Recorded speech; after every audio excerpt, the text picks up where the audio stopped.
You were never taught how to use your own power. That was not an accident.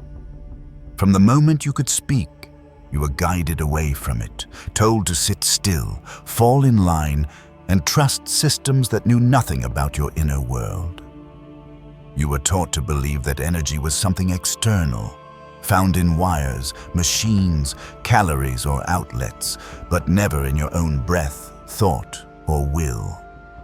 And yet, the ancients knew better. Thoth, the Egyptian god of wisdom, time, and hidden knowledge, did not just leave myths behind. He left a method, a precise technique said to unlock the subtle force that governs all creation. Energy, not as a metaphor, but as something you can control with focused intention and conscious awareness. His teachings, long hidden by mystery schools and deliberately suppressed by empires, described a world where thought shapes reality, frequency creates form, and the human being is not a victim of life, but its architect. There is a reason the ancients did not write instruction manuals. They encoded knowledge in myth, symbol, and story. Thoth was not just a figure of legend. He was said to be the architect of wisdom itself. The Greeks called him Hermes Trismegistus, the thrice great.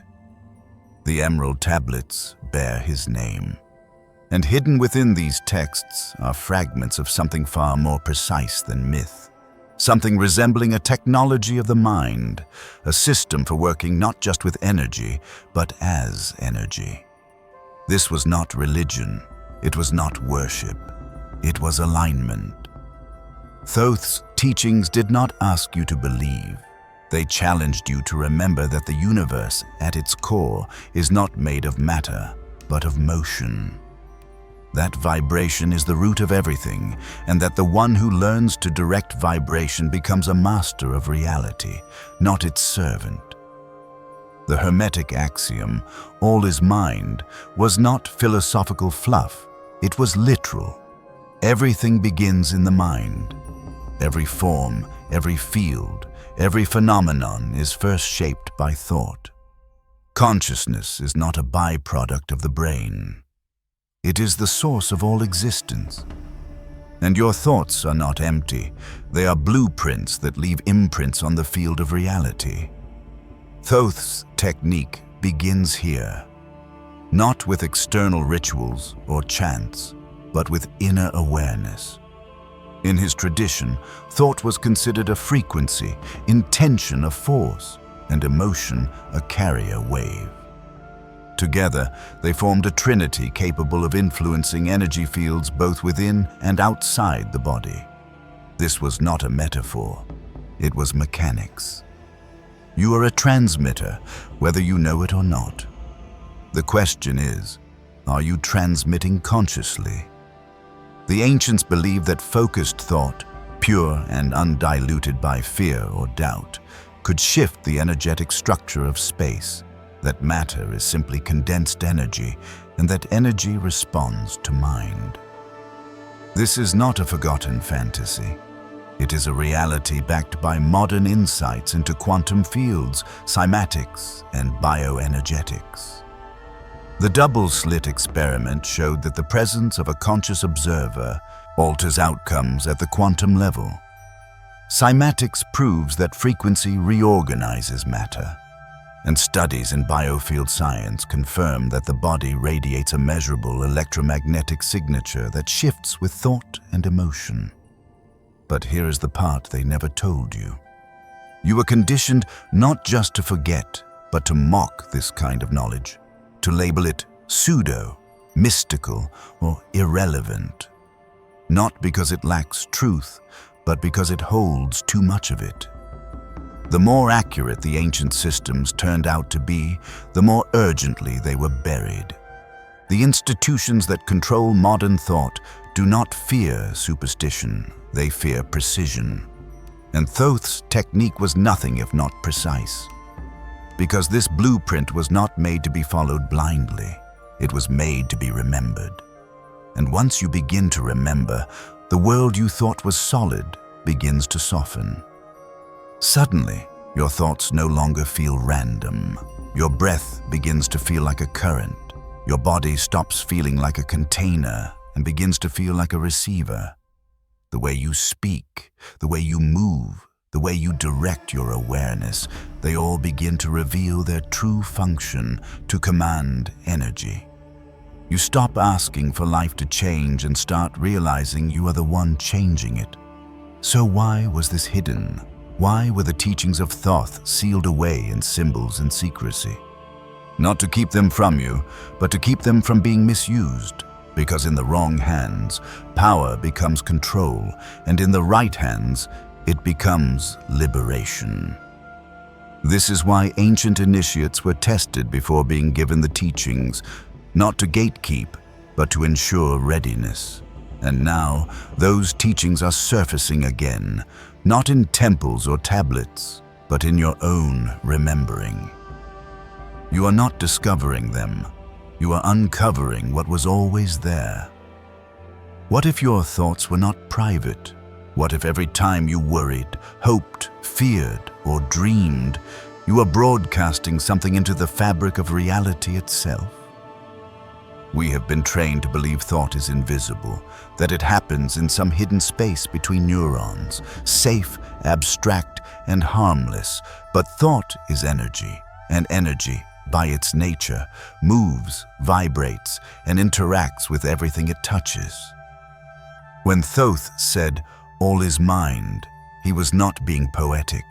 He was revealing the source code of reality. Every thought you think carries a frequency. The quality of that frequency depends on your emotional state, your level of focus, and your subconscious belief systems. A passing thought filled with fear vibrates low, chaotic, and weak. But a concentrated thought, fused with calm certainty, vibrates coherently and can influence the electromagnetic field around you. You are not just thinking inside your skull.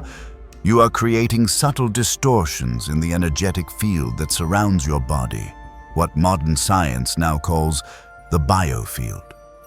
Your mind does not end at your skin. It radiates. And this is not just mysticism. It is measurable. EEG scans show that brainwave frequencies fluctuate based on your thoughts and states of consciousness. Heart rate variability reveals how coherent emotional states like gratitude and clarity affect the heart's electromagnetic rhythm. That rhythm, in turn, influences the brain. It is a feedback loop. Thought influencing feeling, feeling influencing energy, and energy influencing thought. When they align, your internal system enters a kind of resonance, and your influence on the outer world becomes stronger. This is what Thoth knew. This is what was stripped from modern education, replaced with memorization and external validation. The ancients may not have had machines, but they had observation. They understood that when someone thought clearly, with intention, their presence changed things. Crops grew better. Sickness shifted. The space felt different. Temples were built not just as places of worship, but as amplifiers of frequency. Every pillar, every shape, every sound was designed to manipulate energy. The sound chambers in Egypt were not just echoing, they were tuning, and what was being tuned? You. But the most potent instrument of all was not stone or geometry. It was you. The human system, a complex energetic organism capable of transmitting and receiving vibrational information. Your breath modulates the system. Your voice projects it. Your intention directs it. When you learn to align these elements, your thoughts stop being passive and become precision tools, tools that, when focused, can affect more than just your mood. They can shift probability. We have been trained to treat our internal world like a side effect, but in truth, it is the origin point. Every outcome you have ever experienced started as a pattern of thought and emotion, whether conscious or not. You did not just end up where you are. You projected, repeated, and reinforced a frequency that matched it. Thoth's technique was not about magic. It was about mastery.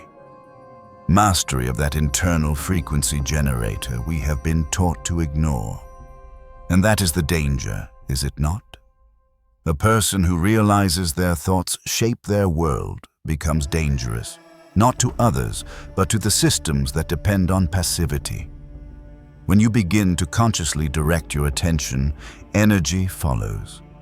And when energy follows, matter rearranges. It does not happen instantly. This is not fantasy, but it happens inevitably. Energy moves first. Form follows second. That is the law. So when Thoth spoke of the mind as the medium of creation, he was giving us the manual no one else would. He was telling us that to know yourself is to know the levers of the universe. Not because you control the world, but because you tune yourself to it. And when the instrument is tuned, the song changes. We have been told to change the world by force, but the ancients knew better. The subtle always leads the gross. The invisible always directs the visible. And if your thoughts can move energy, and energy builds form, then the question is not whether you are shaping your life, but whether you are doing it consciously. You were born aware, sensitive, and tuned in.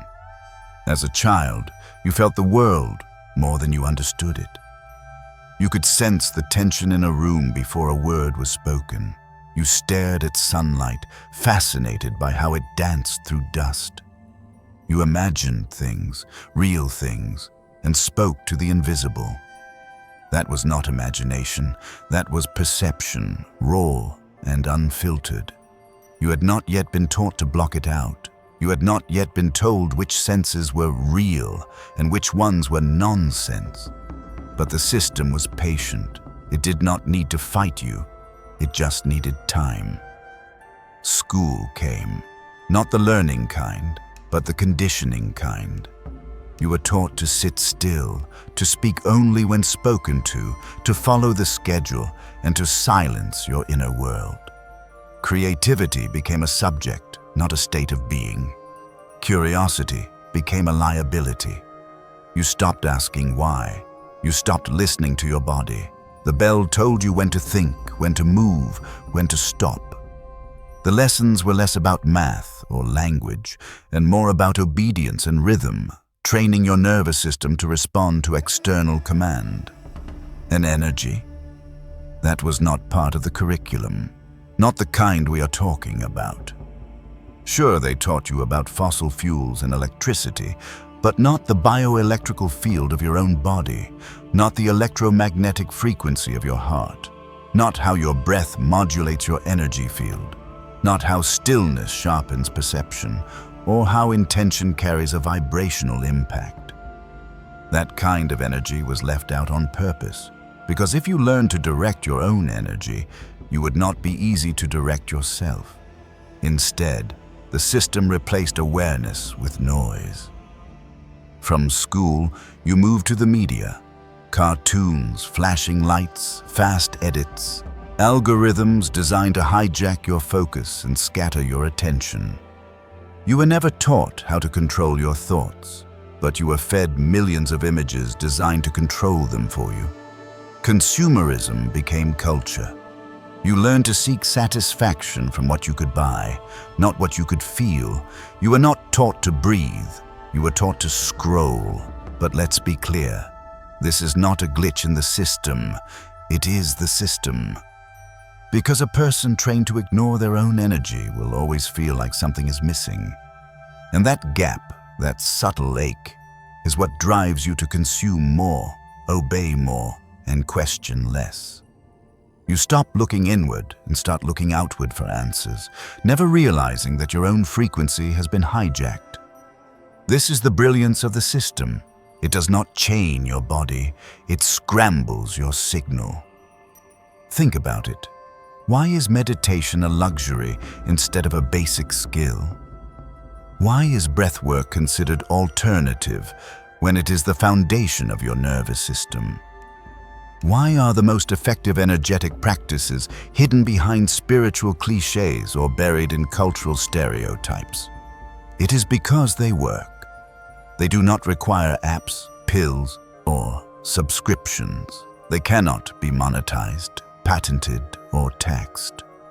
And worst of all, for those in power, they make you self-sufficient. A person who knows how to regulate their energy cannot be manipulated by fear. A person who understands their thoughts affect their environment will not fall for the lie of helplessness. Someone in tune with their own frequency can feel the truth behind words and the deceit hidden in smiles. That is dangerous. Not because it leads to rebellion, but because it leads to sovereignty. You become the author of your experience. The script no longer writes you, you begin writing it. So when people dismiss this knowledge as woo-woo or unscientific, understand where that reaction comes from. It comes from training. It comes from years of being taught that anything invisible is imaginary, that only the physical is real, and that expertise lives outside of you. But you do not need permission to access what is already yours. You need remembrance. You need unlearning. You need to reclaim the subtle awareness the system worked so hard to dull. Because here is the truth. The energy has always been there. It did not vanish. You were just trained to stop feeling it. The world you see is not the world as it is. It is the world as you have been taught to perceive it. And buried within the fragments of ancient teachings is a map out of that illusion. The hermetic texts, attributed to Thoth under his Greek name Hermes Trismegistus, were never meant to be religious scripture. They were blueprints, coded instructions for decoding reality itself. But to the untrained eye, they look like poetry. To the indoctrinated mind, they seem like mysticism. That was the point. As above, so below. As within, so without. You have heard the phrase, maybe even quoted it. But have you ever felt what it actually means? It is not just a philosophical musing. It is an equation, a law. What happens in the seen reflects what is happening in the unseen. The universe is not a series of separate parts. It is a layered mirror. Your outer world reflects your inner frequency. Change one, and the other must follow. And yet, no one teaches this in science class. No one explains that your inner state is causative. Instead, you are taught to treat symptoms, fix outcomes, and react to consequences. But Thoth's wisdom says, start upstream. Start within. The Kabbalion, one of the key hermetic texts, outlines 7 principles, all flowing from a single truth. The universe is mental, not in a metaphorical sense, but in a literal one. All is mind. That means everything around you is being shaped by consciousness, not just your own, but a collective, cosmic, universal mind. This is not ego-driven creationism. It is participatory alignment. When you tune your personal mind to the larger patterns through thought, breath, and intent, you no longer fight the current, you begin to steer with it. Look closer at ancient temples and mystery schools, and you will see the same patterns repeated. Geometry, vibration, symbols of light and frequency. These were not aesthetic choices, they were technologies. Sacred geometry was not decoration, it was energetic architecture. Every angle, every ratio, every proportion was chosen to resonate with the human body, to amplify its field, to create coherence between the structure and the being inside it. These temples were not built to impress the gods, they were built to tune humans. Even the language of alchemy, transmutation, purification, inner gold, was never about turning lead into precious metals. It was about turning the dense human into the luminous one. It was about refining energy through will, balancing the polarities within, and becoming a conscious vessel for the divine. That divine was not separate. It was the frequency of life itself, accessible through disciplined awareness and vibrational alignment. And all of this was hidden in plain sight, not because it was too complex, but because it was too powerful. If knowledge is power, then hermetic wisdom is the code for self-mastery. And self-mastery dismantles dependency. If you no longer need permission to be well, if you no longer rely on external validation for meaning, if you can generate clarity, strength, and connection from within, then what can they sell you? What can they control? That is why these teachings were diluted, obscured, and eventually ridiculed. That is why the Kybalion is considered fringe, while conformity is called education. But truth does not vanish. It waits. It weaves itself into symbols, hides behind phrases, and waits for eyes that can see again. And if you have come this far, you are already beginning to remember. Because deep down, part of you knows this is not new information. It is old truth resurfacing. Familiar, not because you read it, but because it was always there, coded into your body, your breath, your knowing. You do not need to understand every symbol or memorize every law. You just need to feel what is real. And when you do, the hermetic principles stop being theory. They start becoming the lens through which you see everything. You stop reacting to life and begin reading it. The chaos becomes rhythm. The fear becomes a signal. And you realize Thoth did not come to mystify the world. He came to show you how to read it. Science, at its core, is meant to be the pursuit of truth. But when truth begins to challenge control, it gets quietly redirected, sanitized, categorized, and discredited. You were told that anything ancient is unscientific, that if it cannot be measured, it cannot be real. But what happens when science begins to validate the very principles that were once mocked as mysticism? Suddenly, the line between ancient wisdom and modern discovery begins to dissolve, and what was once called magic starts to look a lot like forgotten science. Quantum physics does not contradict hermetic law. It confirms it. The double-slit experiment proves that the act of observation changes the behavior of particles.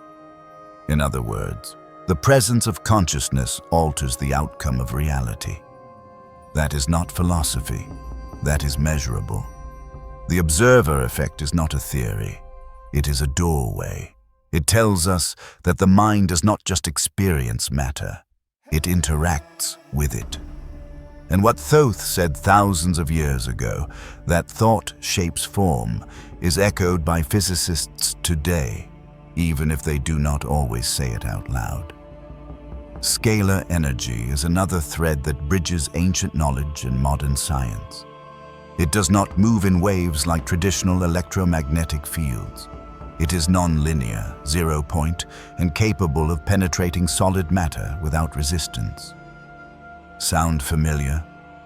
That is the kind of energy Thoth described, one that exists beyond the visible, beyond space and time, influenced by intent and alignment.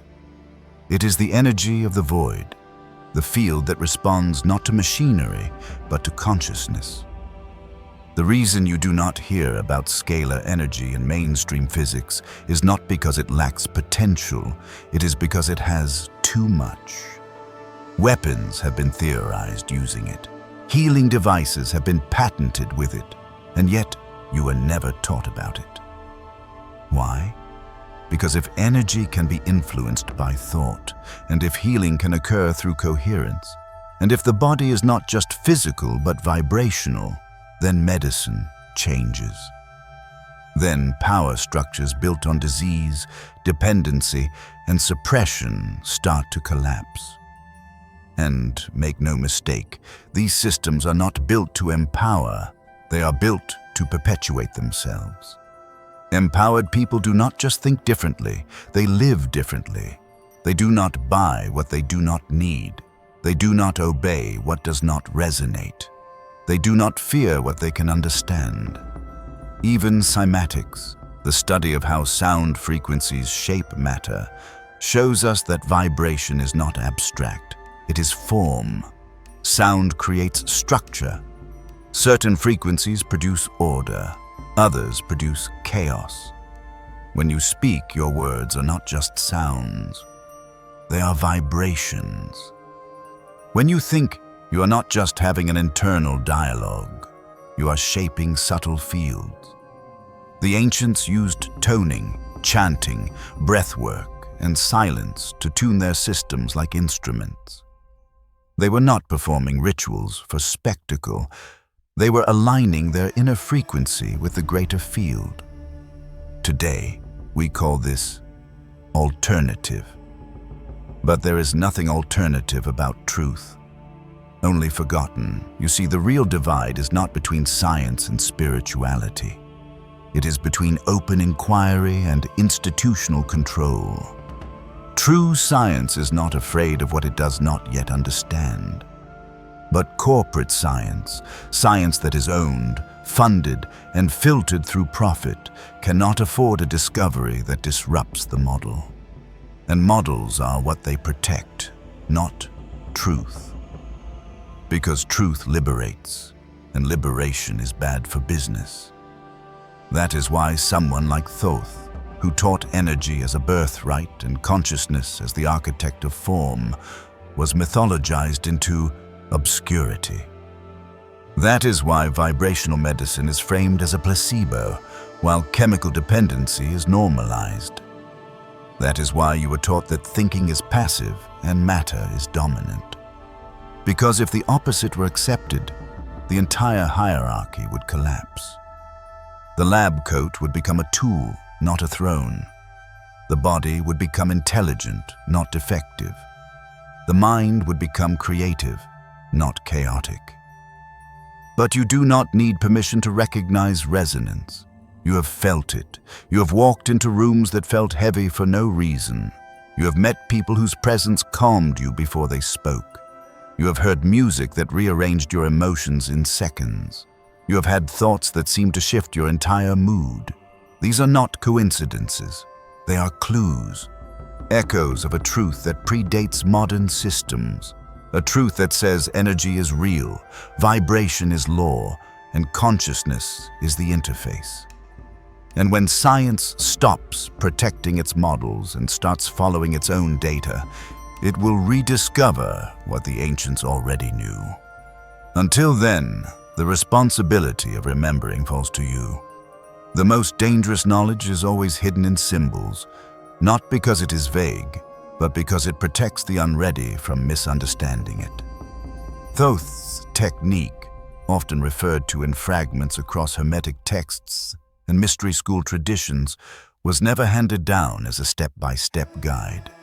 It was encoded in geometry, embedded in ritual, whispered through metaphor, and guarded fiercely for one reason: it worked. Not as a metaphor, not as an inspiration, but as a functional method for controlling energy consciously, intentionally, and with purpose. The ancients did not separate the body from the spirit or the mind from the breath. They saw the human being as one continuous system, electrical, magnetic, vibrational, and conscious. Thoth's system worked within this framework. It was not about faith. It was about alignment. You became the instrument, and when you tuned it precisely, you could interact with the field that shaped all form. In modern terms, you could alter the code. It always began with silence. Not the absence of noise, but the absence of interference. The body had to be still, the breath unforced, the mind clear, not emptied, but directed. The ancients did not suppress thought, they mastered it. The first layer of this technique was about coherence. If your mind and body are in different places, your field is scattered. If your emotions are reactive, your signal is unstable. So the first phase was internal alignment, bringing breath, awareness, and emotion into synchrony. This was not spirituality, it was preparation, like tuning strings before making music. Then came intention, not vague wishing, not affirmations. Intention, in the hermetic sense, meant concentrated will, a single, focused frequency of thought held without contradiction. Emotion was not just present, it was the power source. You did not just visualize, you felt it. You generated a coherent inner experience so strong that the energy field began to respond as if it were already real. The ancients knew that reality bends first in the unseen. Voice and breath were the tools of projection. Chanting was not random. It was a way to vibrate the body, to activate internal frequencies that aligned with the field. Breath modulated the nervous system, grounding the frequency in physical form. Every inhale was a pull of energy. Every exhale was a direction. When harmonized with thought and feeling, it became a transmission, subtle but far from weak. And what was this technique used for? Not control in the way modern minds interpret it, not for manipulating others. It was used to influence the self, the environment, and the probabilities around you. Health, clarity, emotional mastery, even the magnetism that draws people or events. These were not left to fate. They were adjusted, tuned, and directed by those who had learned the method. Not perfectly, not infallibly, but consistently enough that the tradition endured for thousands of years. Of course, the written records are fragmented. Most of the original initiations were oral, ritualistic, and experiential. But the remnants we have all point to the same core, that the field around you is programmable and that you, in your natural state, are the programmer. This is why Thoth's technique has been so heavily mythologized. Because if you see it as a legend, you will not try to apply it. If you dismiss it as ancient fantasy, you will not remember what your body already knows. Even now, aspects of this method are being rediscovered under different names. Neuroscience, bioenergetics, breathwork, vibrational healing. But disconnected from their original context, they are often reduced to hacks or wellness trends. The truth is, this was never about temporary states of calm. It was about transformation. It was about remembering how to consciously interface with the building blocks of reality and how to do so responsibly, because the field always responds, not to what you say, but to what you hold, to what you believe, to what you emit consistently.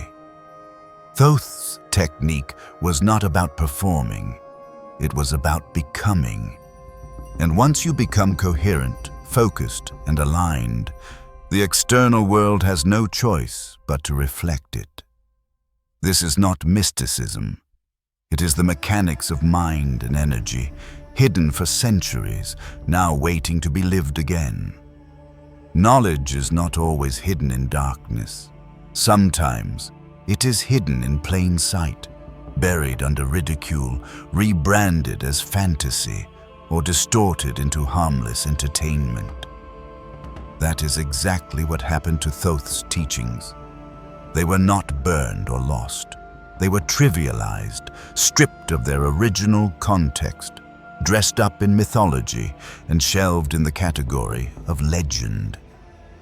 Because if you mythologize something long enough, people stop looking at it as a system and start seeing it as a story. And no one tries to live a story. They just listen, nod, and forget. That was the point. The technique we have been unpacking was not forbidden because it was false. It was forbidden because it made control harder.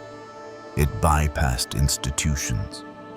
It did not require temples or clergy or certifications. It did not ask for permission.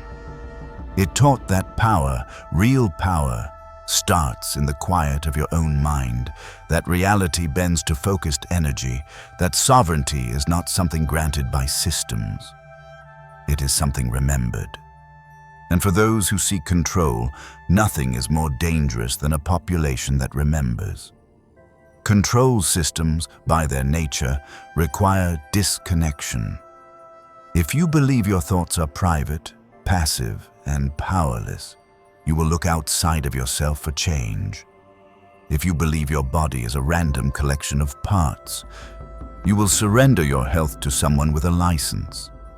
If you believe your emotions are irrational burdens, you will repress them until they sabotage your inner harmony. The moment you forget that every part of you is energetic, intelligent, and programmable, you become easier to manage. And let's be clear, this suppression was not accidental. When empires rose, they did so not just by conquering land, but by conquering knowledge. The ancient mystery schools did not just teach ritual, they preserved a vibrational science. The temples of Egypt, the initiations in Greece, the Vedic breath practices in India, these were all part of a vast network of energetic understanding, not belief, but understanding. These cultures did not worship nature. They studied it, harmonized with it, and mirrored its principles in their own systems. But as power consolidated, decentralized wisdom became a threat. Rome did not just burn libraries, it replaced them with doctrine. Religion did not just reinterpret symbols, it rebranded them as sin. The feminine principles of intuition, receptivity, and inner knowing were suppressed. The masculine principles of domination and hierarchy were glorified. And suddenly, energy work became heresy. Inner sovereignty became rebellion. Silence became suspicious. Ritual became blasphemy, and the people forgot. But forgetting does not mean the knowledge was lost. It means it was stored, coded into symbols, stories, and architecture. It survived in whispers, in lineages, in dreams. And now, in the age of information, it is resurfacing. Not because it is trendy, but because something in us is ready again. Ready to stop outsourcing power, ready to stop numbing instinct, ready to stop waiting for external change and start generating it from within. Still, the resistance remains. Mainstream science ignores the field. Education trains you to memorize, not to remember. The media keeps you overstimulated, undernourished, and emotionally reactive. Every system you interact with daily has been designed to keep your frequency in survival mode, low, scattered, and predictable. Because people in survival do not innovate. They do not question, they do not wake up, but there is a shift happening. Quiet, steady, undeniable. People are starting to feel what cannot be measured. They are sensing a dissonance in places they used to find comfort. They are questioning narratives that once felt absolute. And they are discovering that the thing they were told to dismiss, their inner sense, their energy, their alignment, is the very thing that changes everything. That is why the technique was forbidden, not because it does not work, but because it does. And when you apply it, when you align your mind, your breath, your attention, you stop participating in the old story. You stop being a passive node in someone else's program. You begin creating your own, not with force, but with frequency. Not by escaping the world, but by retuning how you move through it. The truth was never lost. It was only silenced. But silence, like stillness, is just waiting to be heard. At some point, the question shifts from, "Is this real?" to, "Why did I ever think it was not?" That shift does not come from proof, charts, or credentials. It comes from experience, from the moment you sense that subtle click inside yourself, when the noise fades, the breath deepens, and you realize you are not observing life. You are generating it.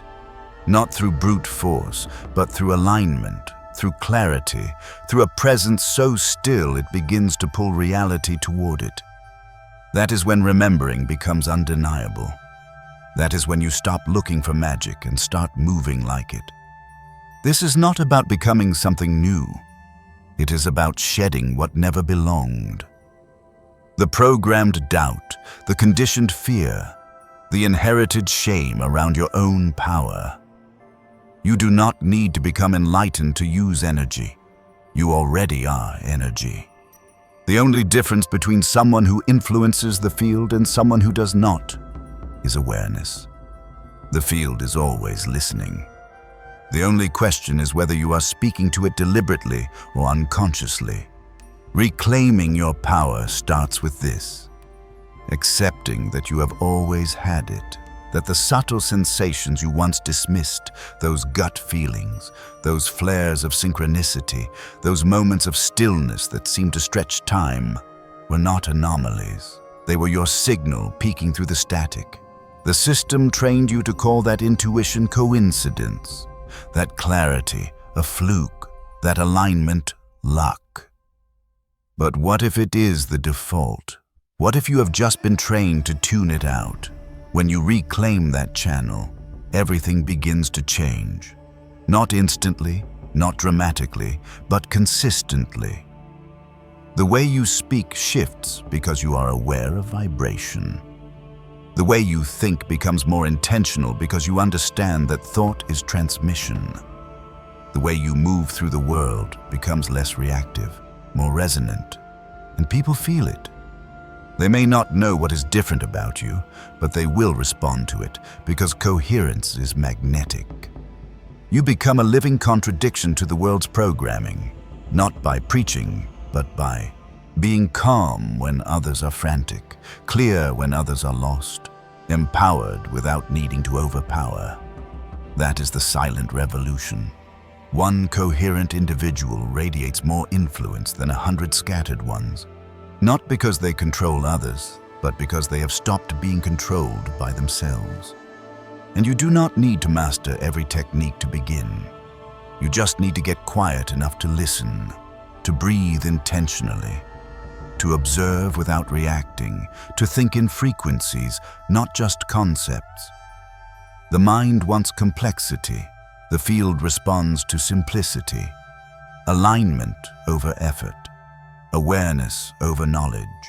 Presence over performance. But if there has ever been a time to start, it is now. Because while you are remembering, others are too. There is a ripple moving through the collective, and it is not loud, but it is potent. People are turning off distractions, questioning norms, and feeling the pressure of a reality that no longer fits. That pressure is not the end, it is the birth canal. The choice is whether you will resist it or breathe with it, whether you will numb it or listen, whether you will keep waiting for someone else to change the world, or finally remember that you are the frequency it has been waiting for. This is not about belief. It is about resonance. If this truth stirs something in you, do not let it fade. Do not scroll past it. Sit with it. Ask yourself, what if I have been powerful this entire time? And then watch what answers come, not from the outside, but from the field you have always been a part of. Every ancient tradition, every mystic teaching, every hidden scroll that made it through the fires of time, buried, banned, or burned, says the same thing in different words. You are the vessel, the conductor, the source. What Thoth taught was not myth. It was memory. Not fiction, but function. A reminder that energy is not something you use, it is something you are. And to forget that is to live as a shadow in your own life. But to remember, to truly remember, is to step outside the role you were assigned and become the creator you were always meant to be. We live in a world where knowing this makes you dangerous, not because you will cause harm, but because you will stop being controlled. A society that profits from your doubt cannot survive your awareness. That is why systems of power work so hard to keep you numb, why schools rarely teach stillness, why science strips out the sacred, why the media replaces wisdom with noise. Because when you see clearly, really see, no one can sell you what you already possess. No one can own what you have reclaimed. And what you are reclaiming now is more than an idea. It is a birthright. Your ability to focus your intent, shift your inner frequency, and create change inside and out is not reserved for monks, mystics, or chosen ones. It is for you. It always has been. But power without clarity is chaos. That is why teachings like Thoth's were once reserved for the initiated, those who had proven they would use it with purpose, not ego. Not because the knowledge was dangerous, but because the untrained mind is. This is not about perfection, it is about practice. Energy does not need belief to function, it responds to attention, to consistency, to presence. You can start right now, wherever you are. No altar needed, just awareness, breath, and intention. Every moment is an invitation to align, to shift the internal before reacting to the external, to listen deeply before speaking, to charge your words with purpose rather than noise. You will begin to notice the subtle shifts first. People treating you differently without knowing why. Random synchronicities, more clarity in the chaos. But soon, the changes grow. Health improves. Ideas come faster. Emotions settle. You start navigating the world as if it is responding to you because it is. Not as a master over it, but as a conscious participant in it. The veil lifts. The script loses its grip. And for the first time, you feel the difference between existing and truly being alive. But this journey is not meant to be walked alone. Because while the awakening begins individually, its true power lies in the collective. That is why they keep us divided, distracted, suspicious, and isolated. Because when awakened individuals unite, the system no longer holds. When we stop arguing over illusions and start sinking into truth, a new frequency emerges, one that cannot be silenced, bought, or broken. It amplifies, it spreads, and it reshapes reality from the inside out. If you have made it this far, you already know this is not just content, it is initiation. This knowledge was hidden not because it was false, but because it was too real, too liberating, too powerful. The time for secrecy is over. The scrolls have been unrolled, the walls are cracking, and the voice that has been whispering in your chest since childhood is growing louder. It is time to stop waiting for someone to activate you. You are the activation. You are the technique. You are the field. And every step from here is yours to shape. If this video resonated with you, let us know by commenting.